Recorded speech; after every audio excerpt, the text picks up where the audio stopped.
to September 1946. Castle. I took off the black band and pinned on a different color. The file stayed the same. Short sentence, then more.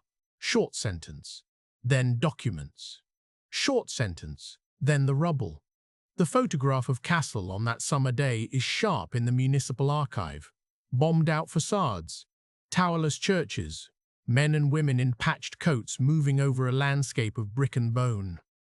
An official report from the British military government describes the city in 4 paragraphs of clipped, administrative English. Population displaced. Infrastructure destroyed. Immediate needs, food, shelter, restoration of civil order. The report is dated 18 April 1946. The caption is clinical. The people were not. The line Carl Neumann wrote in his notebook is dangerous because it tells the story the public could not yet say. It is dangerous because it admits continuity. It is dangerous because it describes adaptation rather than redemption. It is a confession and a calculation. It is, as a single sentence, both the arithmetic of survival and the mathematics of compromise. The Rubble and the First Arithmetic, 8 May 1945. Berlin, nationwide, surrender proclaimed. Streets empty and full at once. The arithmetic of destruction has no compassion. Whole districts are subtracted. The city loses roofs, rails, factories. Families lose names from lists. The first winter is an equation of scarcity, calories per person, coal allotment per household, the length of ration coupons. The Allies give coupons. The state gives paper. The black market gives cigarettes. Trümmerfrauen appear in municipal reports and in diaries. Their names are rarely recorded. A British occupation report from Hamburg, 31 July 1945 notes, women working in teams clear building rubble, often unpaid, occasionally receiving food or clothing as compensation. The photographs, albumed in Bundesarchiv collections, are stark. Women in headscarves shoveling bricks into carts, carts pulled by children and old men. They are the visible arithmetic of reconstruction, muscle, mud, barter. Rubble is both physical and mnemonic. The streets are measured in tons of masonry. The mathematics of space demand decisions, which streets to clear for the occupying forces' convoys, which neighborhoods to level entirely. Destroyed houses become sources of salvageable timber, metal, and memories. Families hunt for salvage. One municipal salvage ledger from Stuttgart, dated 12 October 1945, calculates metal recovered from 70 addresses and lists the families who requested payment. No funds, the ledger notes in a clerk's hand. The missing are everywhere. A 20 June 1945 entry in the Kassel registry lists names delivered to the Stadtverwaltung, reported missing in air raids. The list is 3 pages long. Men who did not come back from the front are a category in their own administrative files. Women whose husbands are missing become heads of household on paper. Children are listed in school records as under care. The arithmetic of absence reshapes family trees. Food is an arithmetic of coupons and hunger. Ration cards govern bodies. A call. E.J. Matthews, Occupation Summary from Munich, dated 3 January 1946, gives exact numbers. Daily bread ration for adult civilian, 250-300 grams. Average caloric intake estimated at 1,200 grams.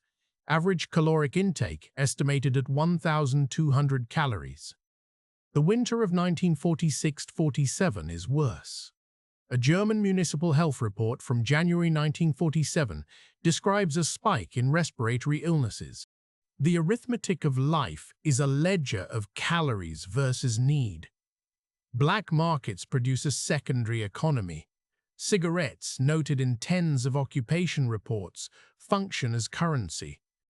A police log from Hamburg, 9 October 1945, records a currency exchange in small goods, 1 loaf for 3 cigarettes. The British Economic Division publishes a memo on 27 November 1945, tobacco as medium of exchange undermining rationing controls. The municipal police handbooks list methods of dealing with black market barter. The arithmetic of exchange is informal and cruel. Curfews are impositions of time. An Allied curfew notice posted in Dusseldorf on 9 June 1945 orders, no civilian outside after 200 hours.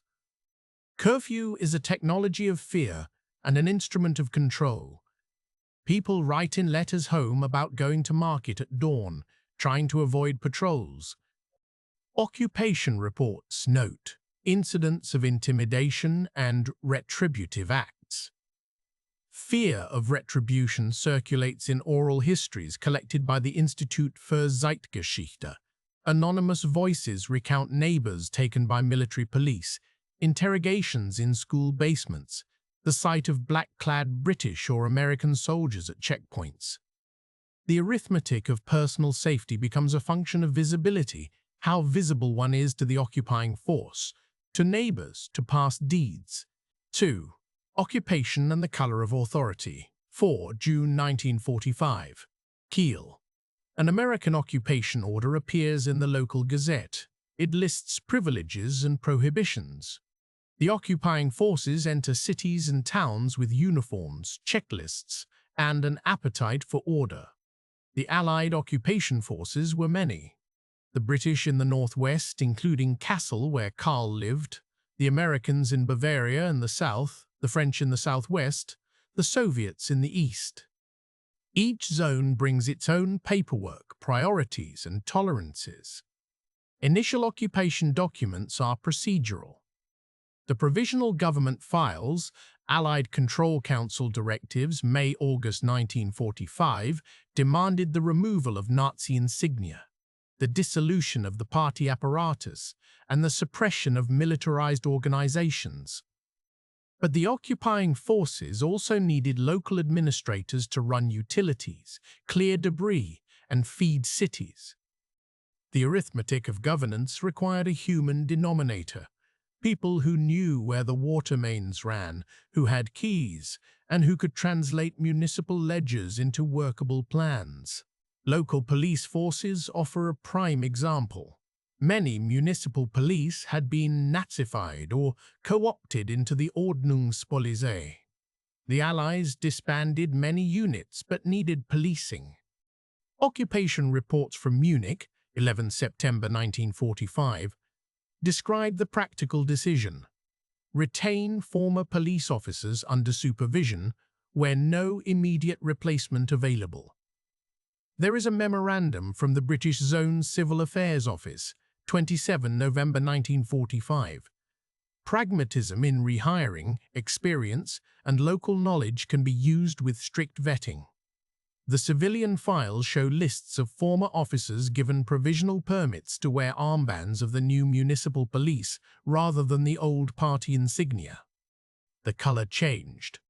The street did not. Karl is present in those lists. Archive file Stadt Kassel, Personenverwaltung, 16 December 1945, Karl Neumann. Born 3 March 1908. Former Stadtpolizei. Party membership 1935-1943, record incomplete. Provisional re-employment, Municipal Registry Office, 18 November 1945, temporary ID issued.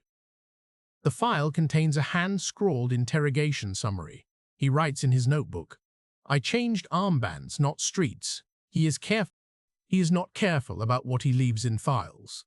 Authority in 1945-46 is an arithmetic of badges. The Allies required Germans to sign affidavits, to take down lists of former party membership, to answer questionnaires. The famous Fragebogen, the denazification questionnaire, becomes a form of legal arithmetic. It asks for names, dates, activities. The Allied Control Council Order, No. 2, 1945, scripts the categories for reckoning. The Allies create, and then local administrations adapt. 3. The Fragebogen and the Mathematics of Guilt, 15 June 1946, Nuremberg. The denazification courts and Spruchkammern become an apparatus of moral arithmetic. The formula is simple on paper: assign guilt, punish, rehabilitate. The categories are explicit: Hauptschuldig, major offenders; Belastet, offenders; Minderbelastet, lesser offenders; Mitlaufer, followers; Entlastet, exonerated. The names are German nouns, crisp with judgment. The process is bureaucratic and messy. The Fragebogen appears everywhere. A page from Karl's Fragebogen, Spruchkammerakten, Kassel, Akte KN 46, lists his positions, dates of employment, and the question, "Were you a Nazi Party member?" He writes "Ja," and then scrawls Kassierer, 1935-1943. The questionnaire asks, "Did you ever participate in political organization or police action under party directive?" He writes "Dienstpflicht." The arithmetic of confession is bounded by fear. A full confession risks straight lines to punishment. Evasions risk later discovery. Spruchkammer hearings are brief and formal. They produce verdicts that sound numerical. The decisions are recorded in registries in a dozen columns: name, classification, sanction. Many who appear in those chambers present a familiar pattern: testimony that recasts past acts as obedience, necessity, or ignorance. The oral histories compiled by the Allied intelligence records show consistent phrasing: "I only followed orders." The arithmetic of excuse becomes an algorithm. One must minimize culpability to return to paid work. The mathematics of guilt begins to interact with the arithmetic of need. The British and American occupation authorities are not merely judges, they are administrators who need files closed, personnel reinstated, streets policed. A 1947 policy paper from the American military government in Bavaria, A.M. Gooser, 2 February 1947, explicitly ties denazification to the necessity of administration. Where administrative continuity is required, the classification of lower cadres as Mitläufer shall be considered. The files show thousands of decisions in which dossiers are downgraded for pragmatic ends. There is an arithmetic of sentence as well. Some go to prison, some are fined. A 28 March 1946. Spruchkammer result in Kassel lists a Belastet, sentenced to 3 years forced labor and loss of pension rights. Another, judged a Mitläufer, receives a fine and an admonition. The mathematics of guilt converts into calendars and wage deductions. Sentences are enforced, many are not. An occupation intelligence summary dated 20 November 1946 notes the political shift. Increasing numbers of administrative personnel appealed as Mitläufer or minor offenders. The exigencies of the Reconstruction economy require a relaxation of maximum sanctions. The Cold War calculus demands stability. The arithmetic of justice bends under geopolitical addition. IV, expulsion, arrival, and the arithmetic of rooms, October 1945 to 1950. Landsberg, Heidingsfeld, Rhine-Main. The East emptied and filled the West. Millions of Germans were expelled from territories east of the Oder-Neisse line and from Czechoslovakia after the Potsdam Conference. The range of estimates is broad. By mid-1946, millions arrived in the western zones. A 1946 report by the UN Relief and Rehabilitation Administration cites over 7 million persons in transit or displaced within Germany. The International Tracing Service archives contain registration lists, names, ages, origin villages, last permanent addresses. They arrived with less than they started. A register from the Heimatvertriebenenamt in Kassel, dated 12 December 1945, lists incoming families. Columns record number of persons, number of rooms requested, items salvageable. The arithmetic of accommodation becomes spatial calculus, how many persons per room, per bed, per table. Local councils record appeals for housing and food. The Municipal Housing Commission Minutes, Kassel Stadtrat, 9 January 1946, list. Emergency billeting, 200 persons housed in schools, priority for families with children. Tension rises. Locals already living in shared apartments find themselves dividing space further. A report from Wiesbaden's Social Services, 3 February 1946 notes, hostile acts toward newcomers have increased, incidents of food diversion reported. The arithmetic of scarcity multiplies resentment. An oral history from a woman in Göttingen, collected in 1952, remembers the arrival of a dozen newcomers down the stairwell. There was nowhere to put them. We had 3 rooms with 5 beds before, now there were 9 people and no privacy. The arithmetic of living conditions is a slow pressure. Work is the other fraction to be solved. Factories destroyed or under Allied control provide limited employment. The newcomers are often unregistered in local labor offices. The Municipal Labor Office Ledger, 14 March 1946, shows lists of applicants and the mismatch between available posts and applicants. The arithmetic of labor is competition, old residents versus expellees. Local politics and municipal minutes sometimes treat newcomers as electoral calculus too, votes to be counted or feared. The mathematics of social cohesion shifts with the influx. Expellees bring different dialects, customs, and traumas. There are also administrative calculations. Each expellee consumes rations. Each expelled family requires housing. An Allied welfare report from 26 June 1946 estimates approximate additional caloric needs for resettled populations per zone. The figures are cold. A per-person per-day calorie requirement multiplied by the number of residents. The mathematics of sustenance becomes municipal arithmetic. V. Contact with victims and the currency of memory. April-May 1945 and onward. Belsen, Dachau, Bergen. Belsen DP Camp. Feldafing, Fehrenwald.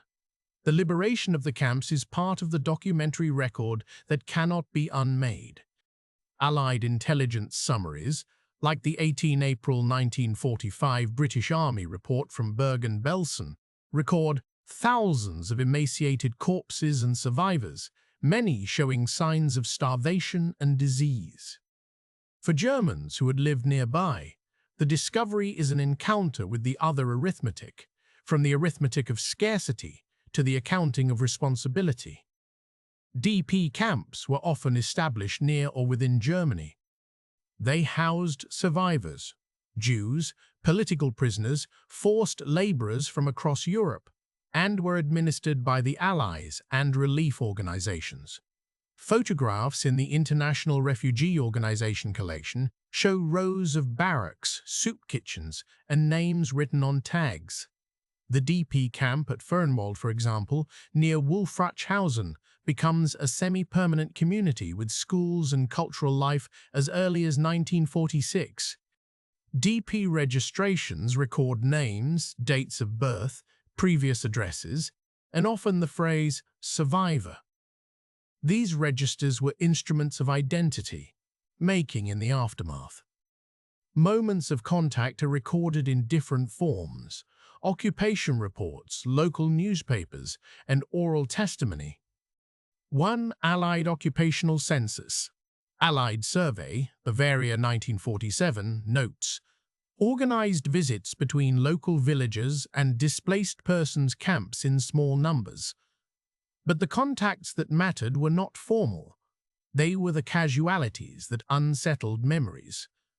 A letter from a Kassel resident, dated to June 1946 and archived in Stadt-Kassel Briefwechsel, incoming, describes a visit to a DP site by a neighbor. They walked past me with numbers on their arms. I had to look away. The arithmetic of recognition needs a denominator for moral weight, a single glance multiplied by uncounted private reckonings. Some Germans saw the camps and the evidence of atrocities and recorded their shock. Others saw and turned away. A denazification interrogatory from 12 January 1946 lists a witness who testified that neighbors made jokes about the displaced. Another Spruchkammer file records a local clerk who, when asked if he knew about the camps, said, "Only what we heard, rumors, nothing concrete." The arithmetic of denial is subtraction, remove evidence from consciousness and reduce guilt. But contact sometimes produced acknowledgement. A municipal report from Munich War Crimes Liaison, 27 September 1946, records a town meeting where survivors spoke and local employers were embarrassed into offers of work. There were acts of charity too. Local women's groups, sometimes led by Trümmerfrauen, organized clothing drives for DP camps. The International Red Cross and Jewish relief organizations kept lists of such local donors. The mathematics of contact is uneven. In some towns it produced conversation and responsibility. In others it produced silence. VI. The Cold War, Marshall Plan, and the Arithmetic of Recovery, April 1948, June 1948. Washington and Paris dispatch papers that changed the arithmetic of Europe's reconstruction. The Marshall Plan, announced in June 1947 and implemented in 1948 via the Economic Cooperation Administration, introduces an exponential element to the economy of recovery. Aid appears as tonnage of coal, crates of machinery, dollars credited to ports. A 3 September 1949 shipment, manifest records crates, destined for Bremen, coal, 1,200 tons, electrical equipment, 5 crates. The mathematics of industrial recovery is now a calculation of inputs and outputs. Currency reform in June 1948 in the Western zones is another arithmetical reset. Deutsche Mark replaces Reichsmark, a radical division of numbers that redraws what counts as value. The city ledgers of Kassel respond in column after column. Suddenly wages and rents are The black market collapses in part because currency stabilizes. Occupation reports celebrate the immediate effect, inflation curbed, markets formalized. The arithmetic of daily life is repriced. Factories that had been ruins acquire new parts. A report from the Wirtschaftsamt in Mannheim, dated 12 January 1949 lists reopened factories, workforce numbers, and production quotas. The arithmetic of employment shifts from survival to production. The first signs of the Wirtschaftswunder appear in these spreadsheets: incrementally increased output, then profit, then new hires. By the early 1950s, the equations show growth. Yet growth is built on unresolved sums. The Cold War introduces asymmetry. The Western zones accelerate toward market economies, while the Soviet zone pursues different models. Alliance papers of 1950 note the redistribution of skilled labor as vital. The arithmetic of political alignment becomes a function of economic incentives. Occupation authorities and emergent political parties calculate the cost of lustration against the need for technical expertise. The numbers favor expedited reintegration over systemic purges. Karl's job is part of that arithmetic. He is rehired precisely because he knows the city's ledgers. Archive, Stadtkassel Personalakte, 3 April 1949. Karl Neumann, promoted to Leiter Finanzabteilung. Provisional, pending final denazification closure. The promotion comes with new duties: oversight of tax receipts, management of rations distribution records, and the supervision of municipal repair contracts. He signs a receipt for Marshall Plan-provided building materials on 5 October 1949. The ledger shows quantities and prices. His name intersects with commodity flows. Karl's moral arithmetic is more private. He writes in his notebook on 2 May 1950, "The DM came and the stomach stopped trembling. The files grew, the questions got smaller." He notes with clinical precision the sums in the municipal cash book. The arithmetic of stability becomes a ledger of things he touches. VIM. Memory, school books, and the simplification of pain, 1949–1955. Memorial culture is another field of calculation. Post-war textbooks are written, rewritten, and sometimes censored. A comparison of 4 editions of a 1951 history primer used in Bavaria shows successive simplifications. The earliest edition includes 4 pages on the Nazi rise. The 1954 edition compresses that into 1 paragraph and expands sections on Allied bombings and expulsion. Education Ministry files, Bayerisches Kultusministerium, 12 November 1953, include memos recommending reductions in partisan emphasis in favor of civic instruction and reconstruction stories. The mathematics of memory reduces multipliers. Commemorations often focus on German suffering. Local memorials erected in the late 1940s and early 1950s tend to honor those lost to air raids and expulsions. A municipal report on public monuments, Kassel Stadtrat, 1 March 1951, lists proposed memorials with drafts and funding sources. There are plaques for the dead of the air raids. There are fewer public spaces for discussing perpetrators. The arithmetic of public grief is additive for victims proximate to the town and subtractive for remote victims. A 1952 sociological survey in Hesse finds that the majority of respondents cite bombing and expulsion as the defining trauma of the period. Histories in the immediate post-war years complicate this picture. Academic historians publish accounts of Nazi crimes and the Holocaust in specialized periodicals, but the pedagogy reaching primary schools often resolves complex causations into narratives of theft and loss. The Cold War politics influence curricular choices. Emphasis on Soviet crimes and expulsions is politically expedient. The arithmetic of collective culpability is thus reframed as distributed suffering. Karl watches these changes. In minutes of the Municipal Memorial Committee, Kassel, 14 July 1953, he is present. He votes for a plaque honoring deported citizens, but also signs off on a celebration of the city's rebirth in 1954 with a street festival. His notes record both actions. He is engaged in the arithmetic of public narrative, where to allocate space and funding, which histories get official recognition and which are left to local memory. He understands, without rhetorical flourish, that official memory is a budgetary decision as much as an ethical one. V8. The personal ledger, cases and confessions. Intermixed among the municipal minutes and Allied intelligence files are personal documents that give arithmetic a human face. Karl's notebook is one. So are letters from neighbors. So are the statements filed in the Spruchkammer. A letter dated 11 March 1946 from a former colleague, archived in Stadt Kassel Briefwechsel, reads, "Karl, I cannot speak in public. I will be too easily accused. But I saw in 1943 trains with people. They were watched by soldiers. I signed a document then. I do not know what to do. The language is halting. The arithmetic of complicity is expressed in fragments and ellipses.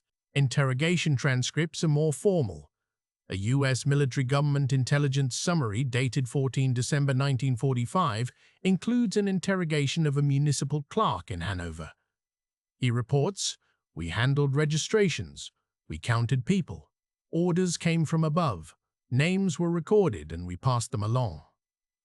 The document continues, dry, no evidence of direct physical participation. Denied knowledge of extermination facilities. The mathematics of institutional distance appears. Counting and passing along is removed from the physical act, yet the ledger is the vector of power. Other testimonies are sharper. A DP camp survivor's affidavit, Bad Rolson Archives, 12 March 1946, recounts a local clerk who requisitioned the belongings of a deported family. The affidavit includes a list of missing items. The municipal inventory file shows the requisition as salvage. The arithmetic of redistribution becomes administrative formality. The objectivity of a ledger covers the subjective harm of loss. Carl sits between these registers of fact and feeling. He signs receipts for building materials that were often repurposed from requisitioned goods. He also signs employment forms that help expelled neighbors find jobs. His ledger entries are both humane and self-serving. He is, in the files, both facilitator and beneficiary of the shifting arithmetic of post-war life. IX, Denouement of Rehabilitation and the Limits of Arithmetic, 1950 to 1955. The Spruchkammer process winds down. Many bureaucrats and middle managers are reinstated. The Marshall Plan brings growth. The currency stabilizes. The arithmetic of life changes, scale from subsistence to production. Factories reopen, children go back to school. The statistics show recovery. But numbers cannot capture all deficits. The Justice Ministry files show petitions and appeals. Some verdicts are reversed on technicalities. Spruchkammer records are full of appeals and reclassifications. A 1951 note in the Rhineland-Pfalz Landesarchiv reads, "Review of denazification files indicates high rate of recategorization to Mittelhofer or Entlastate. Causes, insufficient evidence, administrative expediency, need for qualified staff." The arithmetic of law shifts again to arithmetic of manpower. Memory politics intensify. The debates about commemoration, textbooks, and public statements are ongoing. The arithmetic of the civic soul is contested in party platforms, in municipal debates, and in theological sermons. The Bundesrepublik's constitutional order creates new institutions for reckoning with the past. But the calculations are always partial. Compensation laws and restitution measures find victims and pay them in monetary terms that rarely restore what was lost. The arithmetic of justice provides numerals, but not repair. Carl's personal trajectory follows this general trend. He is finally classified as a Mittelhofer and allowed to remain in his municipal post. A 20 May 1951. Stadtkassel internal memo declares his file closed with the notation, "Continued employment recommended for stability." He receives a modest pay increase on 1 June 1952 and signs as a witness at a local school opening in 1954. He attends the opening. He writes in his notebook on 12 October 1954, "They climbed out of the ruins. The children laughed. I still count the days." He writes numbers as if they were days and deeds. X. The long addition, silence, compromise, and the front line in memory. The Cold War hardens. The Federal Republic is established in May 1949. The arithmetic of alliances redeploys moral calculus, freed from total occupation, and under NATO's umbrella, West Germany becomes a partner rather than a ward. The political need for a functioning bureaucracy overtakes the moral logic of full purgation. The front line after the war moves from physical terrain to the interior landscape of memory. It is a mapping of claims and omissions. The mathematics of guilt remains variable. Some people pay for their deeds, some do not. Some ask and receive answers. Some never look. The arithmetic of compromise becomes a civic algorithm. Stability plus growth minus total reckoning equals municipal functionality. Carl sometimes imagines equations. In his notebook on 3 March 1955, he draws a line and writes, "Stability, employment plus food plus silence. Silence, non-confrontation, plus forgiveness." He crosses out forgiveness and writes, "forgetting," beneath it. The mathematics of silence is not an official calculus. It is an arithmetic of private increments, a handshake in a hallway, a signed receipt, a pension approved. Each small tally adds up to a public culture that is willing to accept partial accounting. Personal testimonies complicate the arithmetic. A 1956 oral history from a survivor in Furrenwald recites, "We asked for redress. The town gave us work in the canteen. They spoke in halting words." The language again is transactional. The municipal employment records confirm that DP camp residents were sometimes hired to do municipal labor. The arithmetic of reconciliation includes wage slips and letters of reference. The archives show instances of moral courage, too. Municipal clerks file affidavits in favor of persecuted neighbors. A 1947 Castle registry shows a municipal official who hid a registry card that would have facilitated a deportation. He is later punished by a Spruchkammer, but his note appears in the file as, "I could not bring myself to hand the name over." Such acts appear in the ledger as anomalies, footnotes of decency that do not rewrite the sums. Instead, the front line becomes an interior topography. For many civilians like Karl, life after 1945 is not a sequence of overt confrontations, but a series of daily apportionments. The arithmetic of rationing gives way to the arithmetic of contracts. The arithmetic of culpability turns into the calculus of whether one can keep a job, raise children, pay taxes, and attend the city festival without being asked about trains or lists. XI. Karl's later notebook and the last calculation, 12 November 1961. Castle. The Berlin Wall has stood for months. The municipal archives are boxed and reordered. Karl is retired. He keeps a small notebook now, the pages thin, the ink faded. He writes with the same economy he used as a clerk. He dates everything. He measures time in file numbers and anniversaries. There is an entry on file 6 September 1946, the one he first wrote in a cramped fountain pen hand. "I took off the black band and pinned on a different color." The file stayed the same. He underlines file.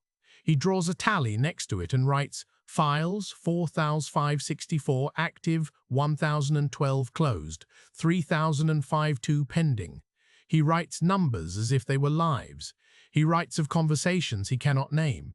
He writes of neighbors he sometimes met and sometimes avoided. He writes of a DP woman who came to the municipal office in 1948 with a paper that matched a name his ledger had once held. He writes, "I looked at the document and at my stamp." He then adds, "I could have said, I did not. The file needed a stamp. She needed bread." He draws a line. Karl does not flatter himself. He knows arithmetic and he knows guilt.